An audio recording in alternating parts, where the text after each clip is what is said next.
지금 태풍이 타파라는 태풍이 올라오고 있습니다.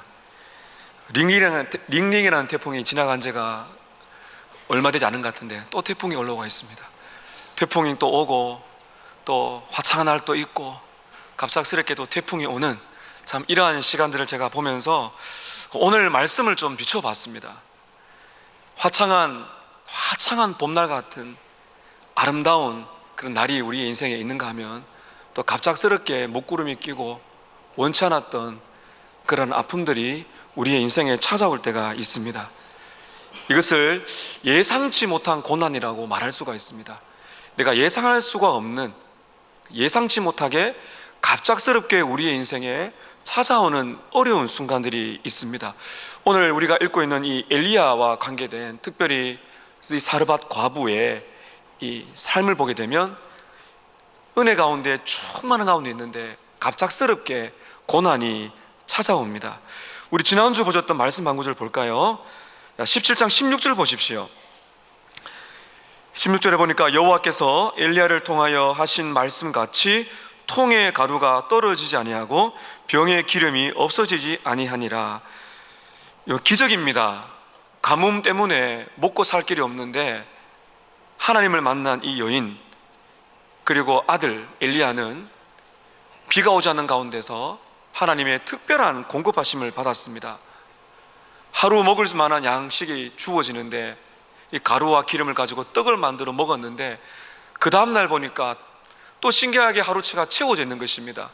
이 3년 6개월 동안 하나님이 약속하신 것처럼 이런 기적을 맛보았죠. 원래 이 사르밧 과부는 하나님을 믿을 수 있는 환경이 아니었다 그랬습니다.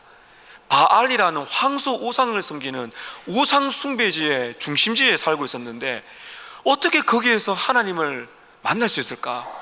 은혜지요. 하나님께서는 엘리야를 그곳으로 보내어서 이 사르밧 과부가 너무너무나 우연처럼 보이도록 만남을 가지셨어요. 하루는 이 사르밧 과부가 먹을 것이 없고 이제 마지막 남은 가루와 기름을 만들어서 이 떡을 만들어 아들과 함께 먹고 죽으려고 불을 피울 나무를 몇 개 주우려고 하고 있는데 때마침 엘리야가 찾아온 것입니다. 이 엘리야를 통해서 누구를 만나는가 하면 인생의 주인 되신 하나님을 만나게 되죠. 예상치 못한 기쁨을 누렸습니다. 예상할 수 없는 은혜를 만났습니다. 매일매일 주어지는 기적을 맛보면서 정말 하나님이 살아계신다는 것을 몸으로 체험하면서 이건 천국을 맛보는 매일의 예배를 드리는 그런 기쁨을 누렸던 것이죠. 근데 여러분, 이런 매일매일의 충만한 기쁨, 은혜, 감사, 할렐루야, 이것이 매일매일 되면 좋겠지만은 오늘 우리가 읽은 이 17절에 보게 되면 갑작스러운 비극을 만나게 됩니다. 여러분 17절 보십시오. 이 일 후에, 이 일이 어떤 일인가요? 하나님의 특별한 은혜, 하나님의 살아계신 것을 누리면서 말할 수 없는 사랑을 누렸던 그 특별한 기간이 있은 후에 갑자기 그 집에 비극이 오게 됩니다. 그 집 주인 되는 여인의 아들이 병이 들어 증세가 심히 위중하다가 숨이 끊어졌습니다. 이 가정의 불행이 갑자기 닥쳐온 것입니다. 이 17절을 읽어보게 되면 긴 시간이 아니에요. 얼마 전까지만 해도 음식을 같이 먹고 즐기던 사랑하는 아들이 갑자기 병에 걸려서 시름시름 앓더니 숨이 끊어졌습니다. 이 당시에 고대 근동은 숨이 끊어졌다는 것을 죽었다는 표현으로 씁니다. 실제적으로 죽게 되었습니다. 왜 이런 일이 일어났는가? 예상치 못한 은혜를 막 받고 있는데 왜 갑자기 소중한 아들이 죽게 되는가? 왜 이런 일이, 이런 비극이 우리의 가정에 와야 되는가? 왜라는 질문을 할 수밖에 없는 것입니다. 여러분, 이 왜라는 질문은 항상 우리에게 떠나지 않습니다. 왜냐하면은 갑작스러운 은혜도 주지만은 또 갑작스러운 고난과 시련이 우리의 삶 속에 있기 때문입니다. 그러니까 왜라는 질문을 하지만은 왜 우리의 삶 속에 이런 어려움이 왔는가? 그 이유를 말할 수 있는 사람, 해석할 수 있는 사람은 아무도 없습니다. 자, 여러분, 우리는 이러한 비극을 맞이한 이 여인과 엘리야에게 있어서 우리는 이런 비극이 우리 인생에 찾아왔을 때, 갑작스러운 시련과 어려움이 찾아왔을 때 우리가 어떻게 대처해야 되는가를 오늘 저는 여러분께 말씀을 드리려고 합니다. 이 말씀을 시작하면서 참 없었으면 좋을 것 같은 이런 비극을 소개하니까 마음이 많이 무거우시죠? 먼저 여러분, 우리 끝절을 한번 보고 시작하겠습니다. 끝절을 보시게 되면 이렇게 마치죠. 자, 여러분 24절을 같이 읽겠습니다. 시작. 여인이 엘리야에게 이르되 내가 이제야 당신은 하나님의 사람이시요 당신의 입에 있는 여호와의 말씀이 진실한 줄 아노라 하니라. 여러분, 우리는 참 감사해요. 이 당시에 과부와 엘리야는 어떻게 결말이 올는지 모릅니다. 그러나 우리는 이렇게 성경에 기록된 것을 통해서 우리는 참 많은 감사가 됩니다. 왜냐하면 결말을 보게 되거든요. 결말이 어떻습니까? 내가 이제야 하나님을 더 깊이 만났습니다. 내가 이제야 이 고난 가운데 계신 하나님을 만났고 하나님의 말씀이 거짓이 아니라는 사실을, 약속에 신실하시다는 사실을 내가 진짜 이제야 확실하게 깨달았습니다. 이렇게 결정이 나거든요. 여러분, 그런데 24절까지 가기 전에 우리가 조금 이렇게 통과해야 할 그런 단계가 있습니다. 오늘 저는 이것을 여러분께 말씀드리려고 해요. 우리의 인생 속에 예상치 못한 어려움과 시련이 닥쳐오게 될 때 우리는 어떻게 대처해야 되는가? 크게 저는 두 가지를 볼 것입니다. 하나는 고난을 당하는 순간에 조심해야 될 모습, 이런 모습을 해서는 안 된다는 것이죠. 조심해야 되는 모습이 있고, 또 하나는 고난 중에서 우리가 취해야 될, 하나님이 하라고 말씀하시는 긍정적인 반응이 있다는 것입니다. 자, 첫 번째 보십시다. 고난 속에서 고난을 당할 때 우리가 조심해야 될 모습 세 가지가 있습니다. 그 첫 번째는 낙심과 절망에 빠져드는 것입니다. 함몰되는 것이죠. 이런 세상에서 가장 고통스러운 아픔이 뭘까요? 죽음입니다. 죽음은 피할 수 있는 사람이 아무도 없습니다. 그 죽음 중에서도 가족의 죽음, 배우자나 자녀가 먼저 죽게 될 때 그 고통은 이루 말할 수가 없는 것이죠. 사랑하는 사람이 잘 지내고 있다가 갑자기 곁을 떠나게 될 때 그 충격은 이루 말할 수가 없습니다. 오늘 말씀 보시게 되면은 이 과부에게 있어서 모든 것이죠. 남편이 없이 가난하게 살아가는 한 여인에 있어서 이 아들은 인생의 모든 것이지 않습니까? 근데 이 아들을 잃었을 때 이 아들의 죽음을 받아들일 수가 없는 것이 어머니의 마음입니다. 마치 사람들이 이렇게 걸어 다니고 똑같은 자연현상이 나타나도 이 아들을 잃은 어머니의 마음과 어머니의 일생은 시간이 멈춘 것처럼 멍하니 아들을 그리워하며 현실을 직면해야 되는 것입니다. 참 너무나 안타까운 것은 조금 전만 해도 하나님께서 매일매일 양식을 주시는 기적의 한가운데 그 은혜의 예배에 취해 살았는데, 그것이 3년 6개월 동안 계속 갔으면 좋겠는데 갑작스럽게 가슴을 찢어내는 아픔을 이 과부와 엘리야가 경험을 하고 있는 것입니다. 여러분, 이럴 때에 우리가 조심해야 될 것은 그 문제에 붙들려서 낙심에 절망에 빠져드는 것이 우리에게는 조심해야 될 것입니다. 18절을 보게 되면 사르밧 과부는 죽은 아이를 안습니다. 죽은 아이를 안고 엘리야를 찾아갑니다. 18절에 보면 이런 말씀이 있습니다. 여인이 엘리야에게 이르되 하나님의 사람이여 당신이 나와 더불어 무슨 상관이 있기로 내 죄를 생각나게 하고 또 내 아들을 죽게 하려고 내게 오셨나이까.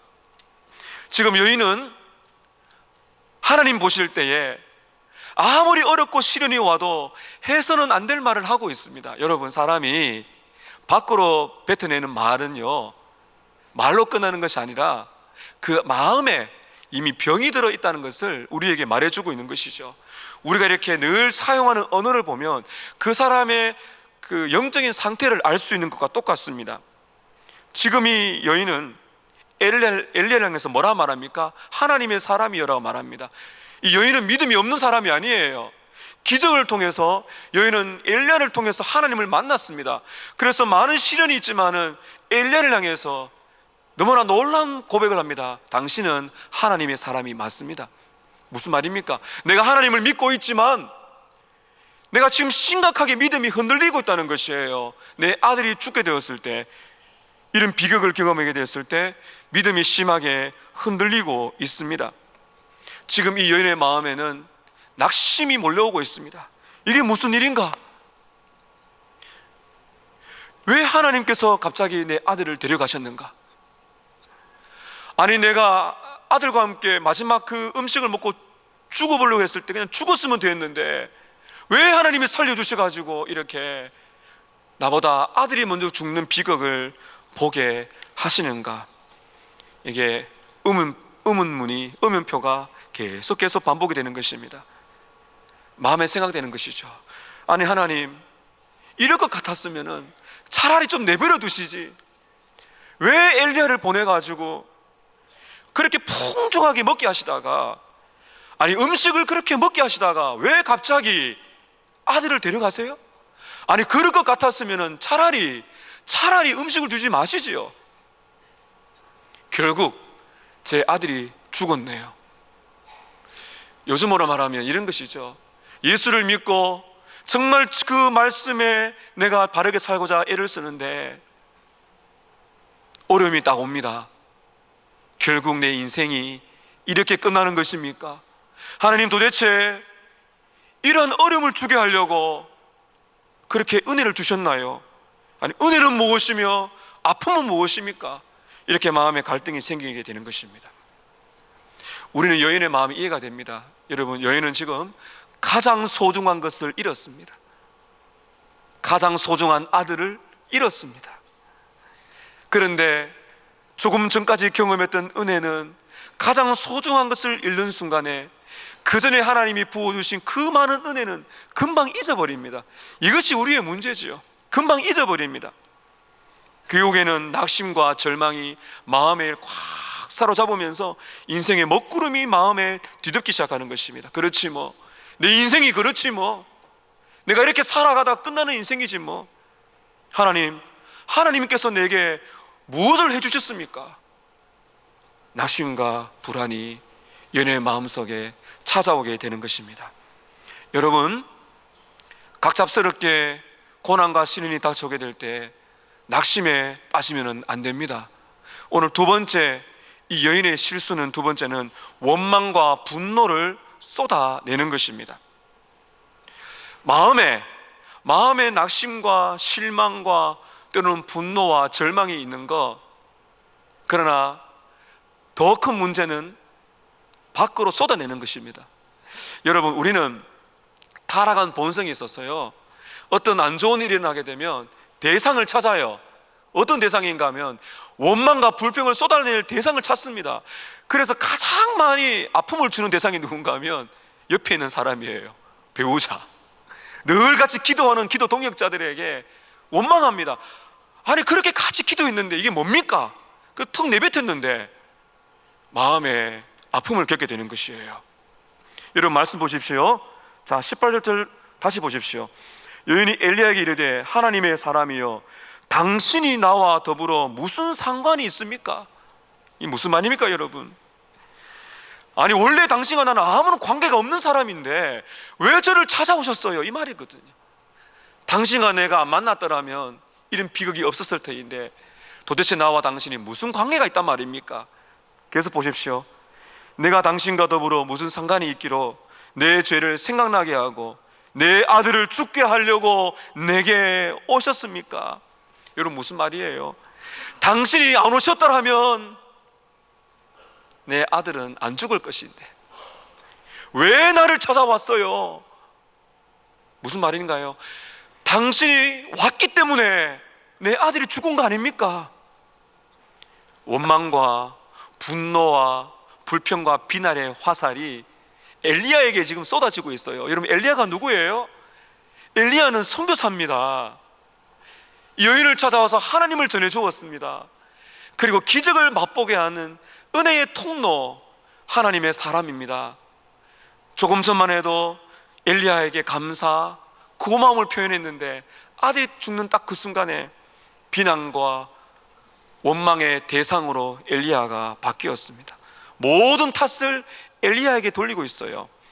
여러분, 지금 이 여인이 엘리야에게 원망과 비난의 불평의 화살을 쏘아대고 있는데, 여러분, 궁극적으로 지금 누구에게 하는 원망일까요? 하나님입니다. 이것이 문제예요. 결국 하나님께 원망과 불평을 쏟아내고 있는 거예요. 하나님, 어떻게 저에게 이러실 수가 있나요? 이런 고백을 지금 하고 있는 것입니다. 세 번째로, 이 여인이 고난을 닥쳤을 때 해서는 안 되는 일을 하고 있는 세 번째는 무엇인가 하면 죄책감에 사로잡혀 있다는 것입니다. 다시 한번 말씀 보십시오. 18절에 여인이 엘리야에게 이르되 하나님의 사람이여, 당신이 나와 더불어 무슨 상관이 있기로 내 죄를 생각나게 하셔서 이 아들을 죽게 했습니까? 이런 무슨 말입니까? 이 아들이 죽은 것은 무엇 때문이라는 것이에요? 자기의 죄 때문이라는 것이죠. 어떤 죄가 생각난지 모르지만은 우리는 짐작할 수 있습니다. 여러분, 이 여인은 죄인이 맞습니다. 여기 있는 저와 여러분 다 죄인이 맞습니다. 이 여인은 어떤 죄를 지었겠어요? 우상을 섬겼겠죠. 바알 우상을. 그리고 이 아들과 함께 죽으려고 했던 그런 좋지 않은 마음을 품었습니다. 어쨌든 여인은 죄인이 맞아요. 그런데 문제는 무엇인가 하면 이 아들이 죽은 것이 자기 죄 때문에 죽었다는 죄책감에 지금 빠져 있는 것입니다. 여러분, 우리가 다음 주까지 이 말씀을 나누어 볼 텐데, 엘리야는 이 여인의 죄를 지적하지 않습니다. 여인의 죄 때문에 아들이 죽었다고 말하지 않습니다. 제가 지금 무슨 말씀을 드리려고 하고 있는 것입니까? 여러분, 우리에게 있는 많은 고난들 중에서는 우리가 죄 때문에 받는 하나님의 사랑의 지식질이 있습니다. 지금 이 열왕기상에서 보고 있는 이스라엘 백성들처럼 말이죠. 이스라엘 백성들은 죄를 지었기 때문에 하나님은 사랑의 매를 들어서 가뭄이 왔어요.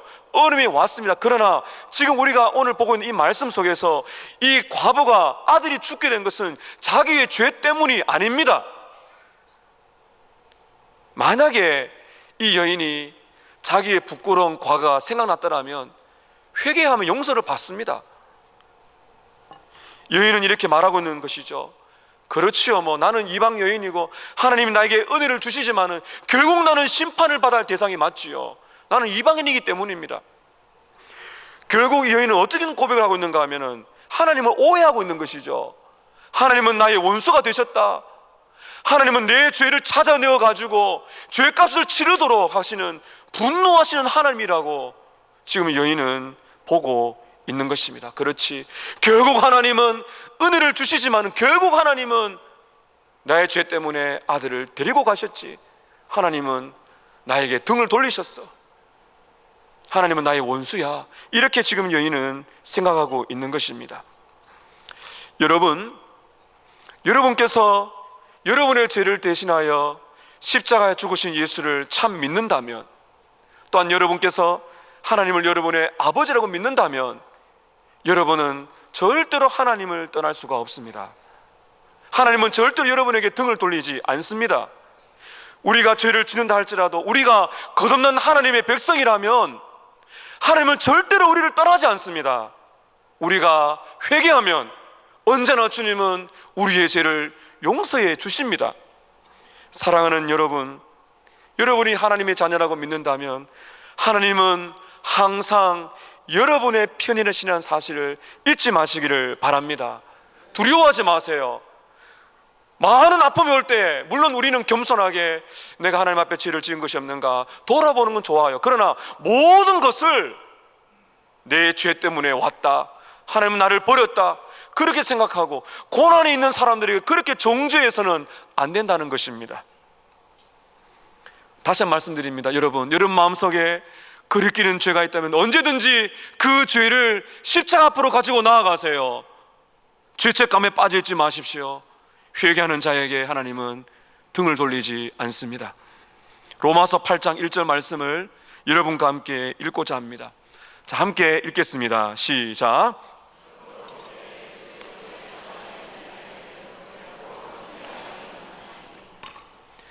그리스도 예수 안에 있는 자에게는 결코 무엇이 없다고요? 정죄함이 없습니다. 하나님은 우리를 정죄하지 않습니다. 용서하기를 원하십니다. 로마서 8장 31절입니다. 읽습니다. 시작. 그런즉 이 일에 대하여 우리가 무슨 말 하리요? 만일 하나님이 우리를 위하시면 누가 우리를 대적하리요? 여러분, 하나님은 여러분의 편이 맞습니까? 맞습니까? 누가 여러분을 대적하겠습니까? 마귀가 여러분을 정죄할 수 없어요.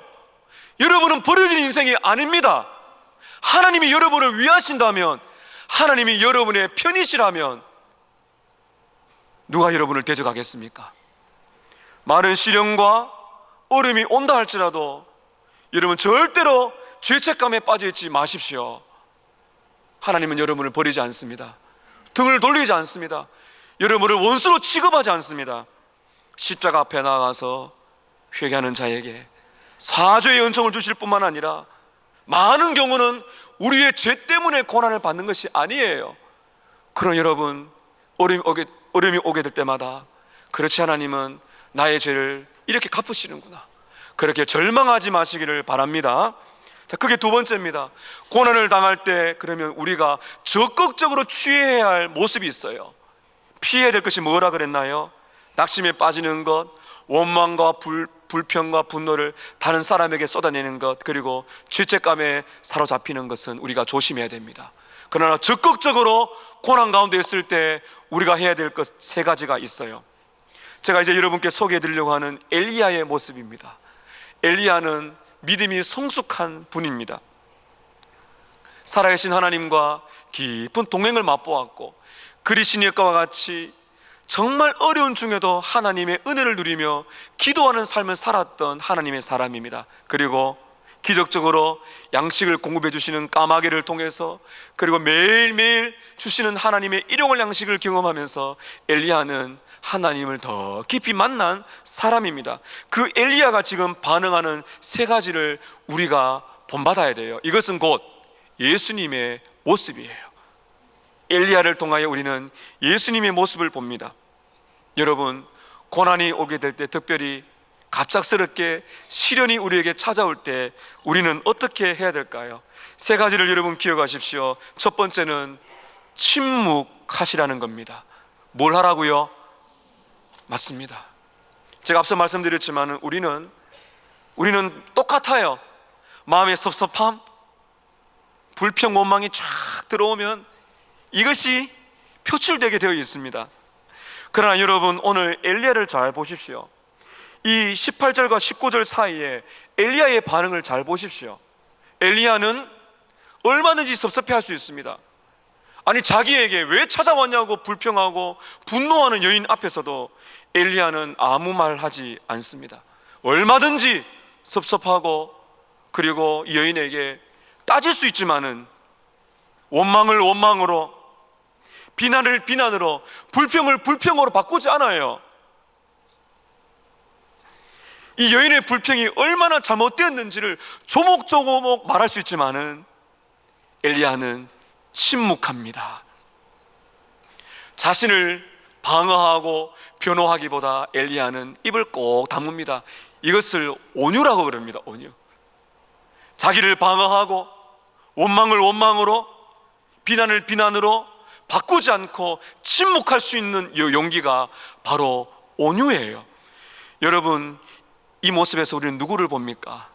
예수님을 봅니다. 예수님께서 십자가 달려 돌아가실 때 지나가는 많은 사람들이 예수님을 조롱하고 비난했습니다.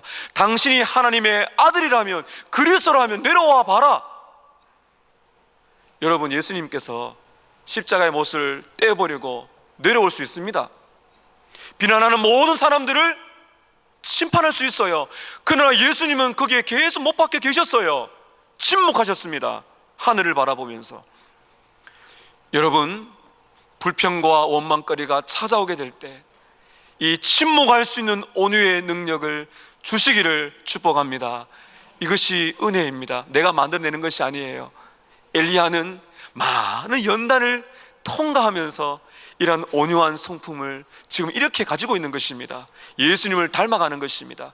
여러분에게 하나님께서 이렇게 고난과 어려움을 주게 되실 때 정말 여러분의 마음속에 예수를 닮은, 엘리야를 닮은 온유의 심성이 저와 여러분에게 성품화되는 그 은혜가 있기를 축복합니다. 두 번째입니다. 고난이 갑자기 찾아왔을 때, 여러분, 두 번째, 우리는 상대의 아픔에 동참하는 은혜를 경험해야 됩니다. 상대방의 아픔에 동참을 할 수 있어야 됩니다. 여러분, 엘리야는 이 과부의 아들이 죽었을 때 어떻게 반응했을까? 여러분 잘 보시기 바랍니다. 19절입니다. 자, 우리 19절 함께 읽습니다. 시작. 엘리야가 그에게 그의 아들을 달라 하여 그를 그 여인의 품에서 받아 안고 자기가 거처하는 다락에 올라가서 자기 침상에 누이더라. 여러분, 엘리야의 반응은 무엇인가요? 여인에게 아무 말을 하지 않습니다. 왜 그러나요? 지금 이 여인은 엘리야를 향해서 손가락질을 하고 있어요. 온갖 원망과 비난과 불평을 쏟아내고 있는데 엘리야는 그 손가락질을 받으면서 어떻게 반응합니까? 이 여인의 원망과 불평 이면에 있는 그 영혼의 아픔과 슬픔을 지금 보고 있는 것이죠. 많이 아프구나, 많이 슬프구나. 여인의 눈물과 아픔이 보이는 것입니다. 그러면서 여러분, 이 엘리야가 여인에게 무엇을 요구합니까? 당신의 아들을 나에게 주십시오.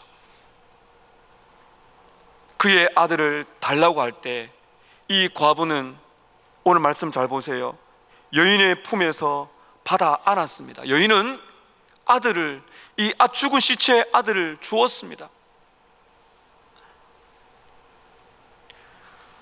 엘리야가 왜 그렇게 했을까요? 이 여인은 계속 죽은 아들의 시체를 붙들고 있으면은 슬픔을 이겨낼 희망이 없는 것이죠. 그 엘리야가 무엇을 한 것이에요? 여인이여, 당신의 아들을 나에게 주세요. 그 시체를 지금 받아가지고 다락방으로 올라갑니다. 그 다락방은 자기가 기도하는 기도의 골방입니다. 여러분, 왜 그랬을까요? 왜 여인의 품에 있는 이 죽은 아이의 시체를 자기의 품에 안고 다락으로 올라갑니까? 여인의 아픔을 자기의 아픔으로 가져오고 있는 것입니다. 아비의 마음이죠. 과부는 어미의 마음이라면 이 엘리야는 자식을 잃은 아버지의 마음인 것이죠. 마치 자기의 아들이 죽은 것처럼 자신의 품에 아들을 주시오. 그 아들을 가지고 다락방으로 기도하러 가고 있는 것입니다. 여러분, 여기에서 여러분 누구를 보고 계십니까? 예수님이 보이십니까?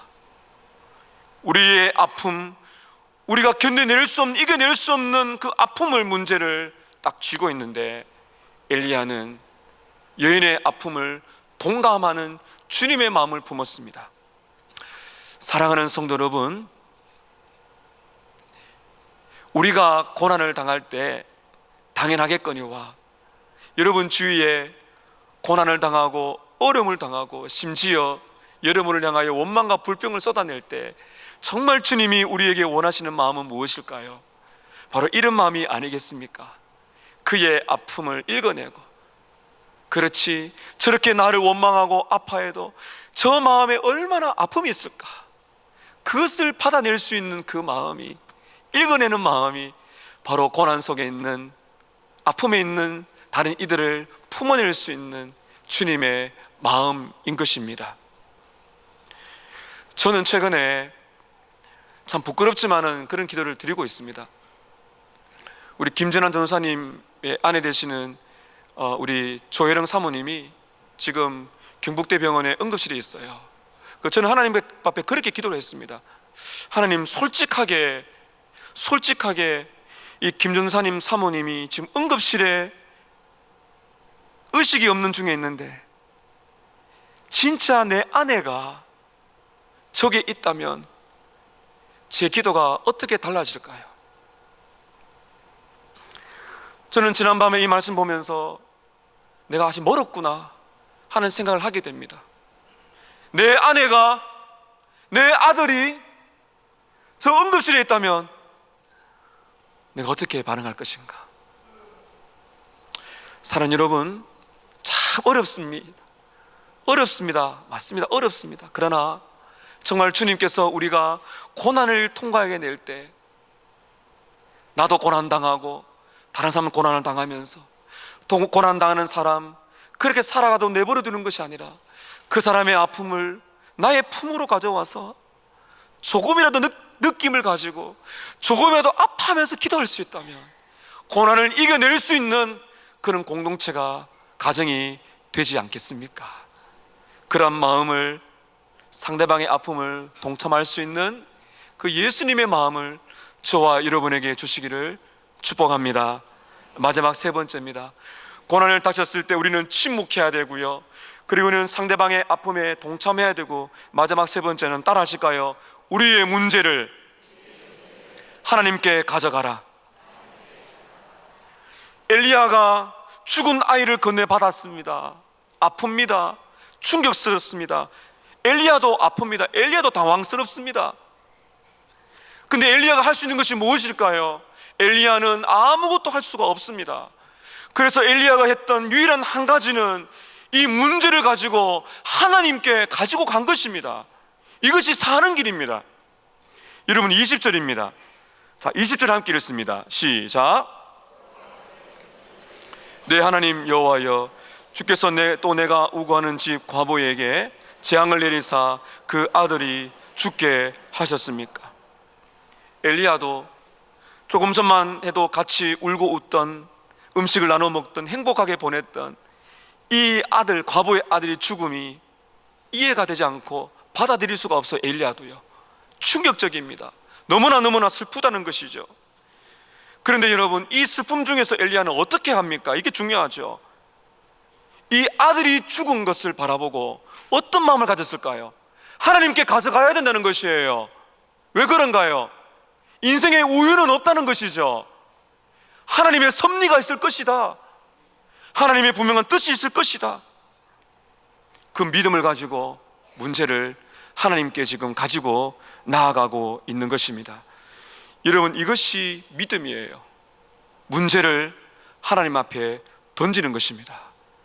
문제를 끌어안고 있지 마시기를 바랍니다. 하나님께 던지세요. 이것이 기도예요. 여러분, 다시 한번 말씀 보십시오. 20절에 한번 따라 하실까요? 여호와께 부르짖더라. 내 하나님 여호와여, 이렇게 말하고 있어요. 여호와는 어떤 이름입니까? 언약의 하나님입니다. 당신의 택한 백성들을 버리지 아니하시고 영원히 지켜주시는 구원의 하나님, 그분이 바로 여호와입니다. 이것이 믿음이지요. 해석할 수 없고 해결할 수 없지만은 엘리야도 똑같은 인간이에요. 그러나 무엇이 달랐나요? 믿음인 것입니다. 여호와여, 내 하나님 여호와여, 그 여호와 하나님께, 언약의 하나님, 자기 백성을 버리지 않는 그 하나님께 맡기고 있는 것입니다. 이 여호와라는 이름의 절정이 누군가 하면 바로 예수님의 십자가인 것입니다. 여러분, 우리가 어렵고 힘들 때에 왜 예수님을 생각해야 됩니까?